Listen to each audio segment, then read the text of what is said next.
வணக்கம். உலக தரிசனத்தின் செய்திகள்.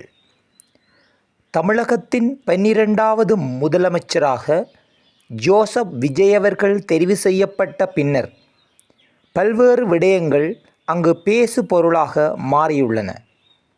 அந்த வகையில் முதல்வரினுடைய பதவியேற்பு விழாவிலே திமுகவினுடைய முன்னாள் தென் மாநில அமைப்பாளர் மு.க. அழகிரி அவர்களுடைய மகளான கயல்விழி அவர்கள் கலந்து கொண்டமை இப்போது அரசியலில் பெரும் பரபரப்பை ஏற்படுத்தியுள்ளது.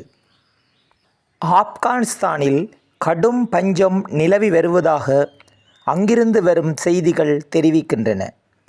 அங்கு வாழ்கின்ற குடும்பத் தலைவர்கள் ஓர் குறித்த இடத்திலே வேலைக்காக கூடுகின்றனர்.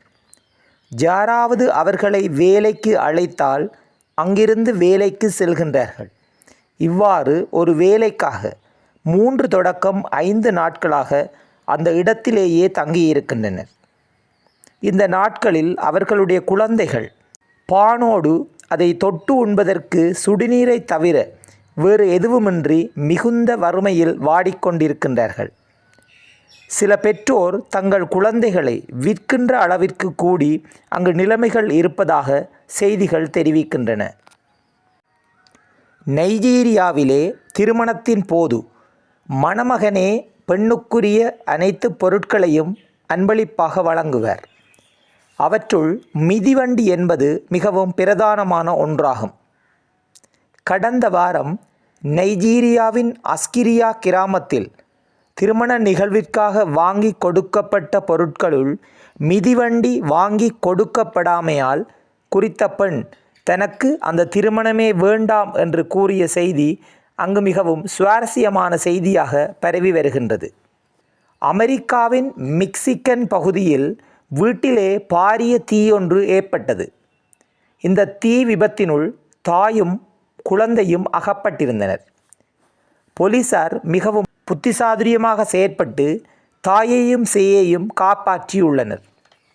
இதனால் குறித்த போலீஸ் அதிகாரிகள் பாராட்டு மழையில் நனைந்த வண்ணம் உள்ளனர். சுறா மீன்களின் இரத்தத்தில் கொக்கைன் மற்றும் காபின் போன்ற போதைத்தன்மையுடைய பொருட்கள் கலந்திருப்பது ஆச்சரியத்தை ஏற்படுத்தியுள்ளது. கரீபியன் நாடுகளில் ஒன்றான பஹாமாஸ் நாட்டிலேயே இந்த அதிர்ச்சி தரும் நிகழ்வு நிகழ்ந்துள்ளது. இது கடல் மாசுபாட்டின் அகோரத்தன்மையை வெளிப்படுத்துவதோடு இயற்கை ஆர்வலர்கள் மிகுந்த மனவருத்தத்துடன் காணப்படுகின்றார்கள். மீண்டும் எபோலா வைரஸின் அச்சுறுத்தல் உலகெங்கும் ஆட்டி படைத்து கொண்டிருக்கின்ற நேரத்தில் பிரான்சிலிருந்து அமெரிக்காவுக்கு புறப்பட்ட விமானம் இடையில் கனடாவில் தரையிறக்கம் செய்யப்பட்டவை பயணிகளுக்கு மிகுந்த அசௌகரியத்தையும் அச்சத்தையும் ஏற்படுத்தியுள்ளது. ரஷ்ய வீரரான ருஸ்தம் நவீப் தன்னுடைய 2 கால்களையும் இழந்த நிலையில் தன் 2 கைகளை மாத்திரம் பயன்படுத்தி எவரெஸ்ட் மலைச்சிகரத்தின் உச்சியை தொட்டு உலக சாதனை படைத்துள்ளார்.